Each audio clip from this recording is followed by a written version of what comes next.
Hey guys, आज मैं explain करने वाला हूँ डॉक्टर चा सीजन 1 के एपिसोड नंबर 8 को। अगर आपने अभी तक पिछले एपिसोड नहीं देखे हैं तो प्लेलिस्ट का लिंक आपको डिस्क्रिप्शन में मिल जाएगा।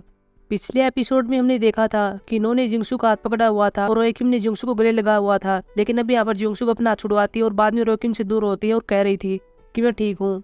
अगले सीन में देखते हैं जहाँ पर हॉस्पिटल के अंदर ये अफवाह फैल जाती हैं कि जिंगसू किनो और रोएकिम के बीच कुछ चल रहा है। ये इसको लव ट्रायंगल का नाम दे रहे थे, लेकिन यहीं पर सोरा होती है जो कि कह रही थी कि जियोंगसू को रिनो का कुछ भी नहीं चल रहा है। ये पूछते हैं कि तुम्हें कैसे पता है। सोरा पर नहीं बताती, लेकिन सोरा कहती कि मुझे पता है उनके बीच कुछ भी नहीं चल रहा है, क्योंकि सोरा ने इनो को सेंघाई के साथ देख लिया था, इसीलिए वह ऐसा कह रही है। अगले सीन में देखते हैं जहाँ पर जियोंगसू शिनग्यू को मनोरोग डिपार्टमेंट के अंदर ले आती है और शिनग्यू को बता रही थी कि यहाँ पर बहुत से मरीज हैं, तुम देख सकते हो, और इन सभी की एक इच्छा है, ये किसी न किसी तरह जीना चाहते हैं, ये जीने के लिए हर प्रयास कर रही है। जियोंगसू यहाँ पर शिनग्यू को जीने का अच्छा मतलब बता रही है। वह कहती है कि मुझे नहीं पता कि तुम कैसा फील कर रहे हो, लेकिन मैं इतना जानती हूँ कि तुम्हारा जीवन अनमोल है, तुम्हें अपना जीवन ऐसे नहीं गंवाना चाहिए, इसलिए मरो मत। और अगले सीन में देखते हैं जहाँ पर शिनग्यू और सोयोन दोनों बातें कर रहे थे और बहुत ही खुश थे, और बाहर से जियोंगसू इनको देख रही थी। बाद में जियोंगसू किनो के पास आ जाती है और वह बता रही थी कि शिनग्यू अब बहुत ही अच्छा करेगा, वह सोयोन के साथ बहुत ही अच्छा है, और उन दोनों को देखकर मुझे जलन हो रही है। इनो कहता है तुमको जलन क्यों हो रही है। जियोंगसू कहती है कि अगर उन जैसे कपल हम होते तो अच्छा होता, हम एक दूसरे से प्यार करते। और बाद में वो इनो से कहती है कि जब आयरन का कॉलेज में एडमिशन हो जाएगा तब हम सभी एक फैमिली ट्रिप पर चलेंगे, लेकिन यहाँ पर इनो मना करता और कह रहा था कि मैं अपनी छुट्टी का इस्तेमाल कर चुका हूँ, और बाद में कहता कि पिछली बार पेरिस गए थे ना, लेकिन यहाँ पर जियोंगसू कहती है कि मैं तो तुम्हारे साथ कहीं भी नहीं गई, तुम पेरिस किसके साथ गए थे। इनो यहाँ पर बात को टालता है और कह रहा था कि मैं वहाँ पर कॉन्फ्रेंस के लिए गया था और इसके बारे में तो तुम पहले से जानती हो। जियोंगसू कहते कि ठीक है। अगले सीन में देखते हैं जहाँ पर जियोंगसू का आयरन के पास आ जाती है। पहले तो इसी अकेडमी के बारे में सवाल जवाब करती है और बाद में पूछती है कि तुम और रिंशु दोस्त कैसे बनी थी। यहाँ पर आयरन कहती है कि हम दोनों एक ही अकेडमी के अंदर जाते हैं और एक बार हमने नोट्स एक दूसरे से शेयर किए थे और तभी हम दोस्त बन गए। जियोंगसू कहती है कि उसकी माँ तो एक डॉक्टर है, उसका पिता क्या करता है। आयरन कहती है कि मुझे ज़्यादा नहीं पता है, लेकिन शायद उनके पेरेंट्स का तलाक हो गया है।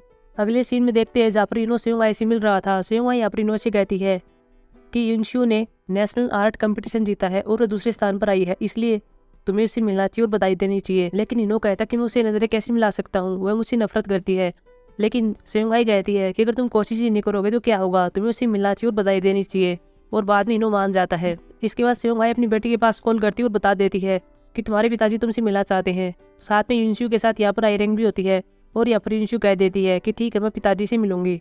अगले सीन में देखते हैं जहाँ पर युनशु इनो से मिल रही थी, साथ में यहाँ पर सेयोंगाई होती है। पहले तो इनो यहाँ पर युनशु को बधाई देता है क्योंकि तुम सेकंड स्थान पर आई हो, और बाद में इसे पढ़ाई के बारे में सवाल जवाब पूछता है, और इसके बाद वह युनशु से पूछता है कि तुम्हारी और आयरन की दोस्ती कैसी हुई थी। युनशु यहाँ पर कहती है कि मैंने जानबूझकर आयरन से संपर्क किया था। इनो कहता है कि तुमने ऐसा क्यों किया। युनशु कहती है क्योंकि मैं आपकी फैमिली को जानना चाहती थी, मैं आपकी फैमिली को जानने में एक्साइटेड थी, इसलिए मैंने ऐसा किया। बाद में इनो कहता है कि तुमने आयरन को हमारे बारे में कुछ नहीं बताया होगा ना। लेकिन यहाँ पर युनशु कहती है कि सवाल के लिए काफी देर हो चुकी है, और तभी हम देखते कि यहाँ पर आयरन आ जाती है जो कि अपने पिताजी को देख लेती है और कह रही थी कि आप यहाँ पर क्या कर रहे हैं।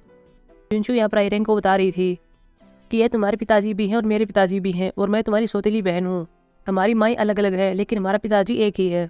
और ये सब सुनने के बाद आयरन ऐसे चली जाती है, और बाद में इनो भी ऐसे चला जाता है और अपनी बेटी को ढूंढता है। इसके बाद इनो घर पर आता है, लेकिन यहाँ पर आयरन नहीं आई थी, और बाद में आयरन आ जाती है और वह एसिन से पूछती है कि मेरी माँ कहाँ पर है। एसिन कहती है कि वे तो नाइट ड्यूटी कर रही है, क्या बात है। आयरन यहाँ पर एसिन से कहती है कि आपको बधाई हो, आपकी एक और पोती है जो कि मेरी एज की है। आपका बेटा बहुत ही धोखेबाज और बदमाश है, इसका किसी दूसरी महिला के साथ अफेयर चल रहा है और इसका एक बच्चा भी है। हालांकि साथ में आयरन अपने पिता से कहती है कि मैं नहीं चाहती कि यह बात मेरी माँ को पता चले, अगर मेरी माँ को पता चल गई तो मैं खुद नहीं जानती कि मैं क्या करूँगी। बाद में देखते कि एसिम अपने बेटे से अकेले मिल रही थी और कह रही थी कि ये सब क्या चल रहा है, इसको कैसे पता चला कि तुम दोनों का अफेयर चल रहा है। हालांकि यहाँ पर एसिम सब कुछ पहले से जानती है, लेकिन वो बच्चे के बारे में नहीं जानती थी। इन्हें यहाँ पर कहता कि जब मैं यूएस में गया हुआ था तब मैं वहाँ पर सेयोंगाई से मिला था जो कि अपनी रेजिडेंसी कर रही थी, और जब मैं यूएस से वापिस कोरिया में आया तो वह प्रेग्नेंट हो चुकी थी और उसने बच्चे को रखने का फैसला किया। बाद में एसिम कहती है कि सेयोंगाई अब कहाँ पर है और वह क्या काम करती है। इनो कहता कि वह हमारे अस्पताल में काम करती है। एसिम अपने बेटे पर चिल्लाती और कहती है कि तुम तीनों एक ही अस्पताल के अंदर काम करते हो। इनो कहता है कि मैंने तो जियोंगसू को मना किया था, लेकिन उसने मेरी बात नहीं मानी। बाद में एसिम कहती है कि तुम किसी तरह आयरन को मना लो कि अपनी माँ को न बताए, और वह कुछ भी करना चाहती हो, किसी भी आर्ट अकेडमी में जाना चाहती हो, उसको मना मत करो, हाँ भर दो। और बाद में इनो अपनी बेटी के पास आता है और कह रहा था कि तुम इस बारे में अपनी माँ से कुछ मत कहना। आयरन कहती कि मैं भी ऐसा ही चाहती हूँ कि मेरी माँ को कुछ भी न पता चले। साथ में इनो कहता कि मैं तुम्हारे सपनों को पूरा करने में सहयोग दूंगा।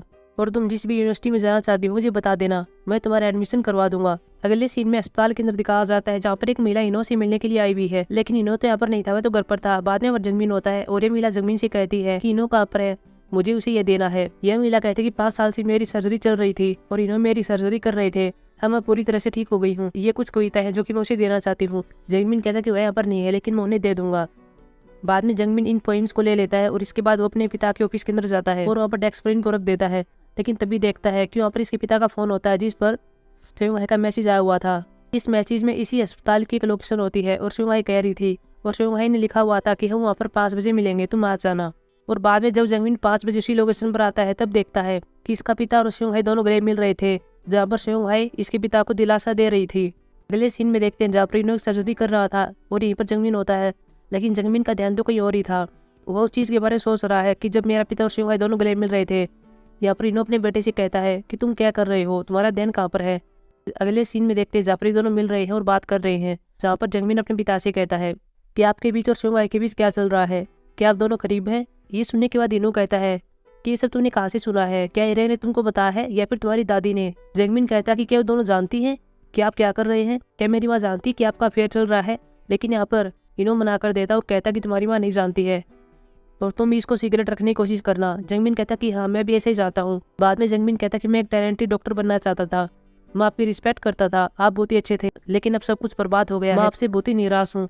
ये कहकर जंगमीन यहाँ चला जाता है। अगले सीन में जियोंसू की पूरी फैमिली को दिखाया जाता है जो कि घर पर होती है और वह जियोंसू के साथ बहुत ही अच्छा बिहेवियर कर रही थी, क्योंकि सब जानते थे कि इनो का अफेयर चल रहा है, लेकिन इस बात को किसी न किसी तरह जियोंसू से छिपा रहे थे। जियोंसू के पास यहाँ पर मी का कॉल आता है। बाद में अपनी फैमिली से कहती है कि मैं मी से मिलने के लिए जा रही हूँ।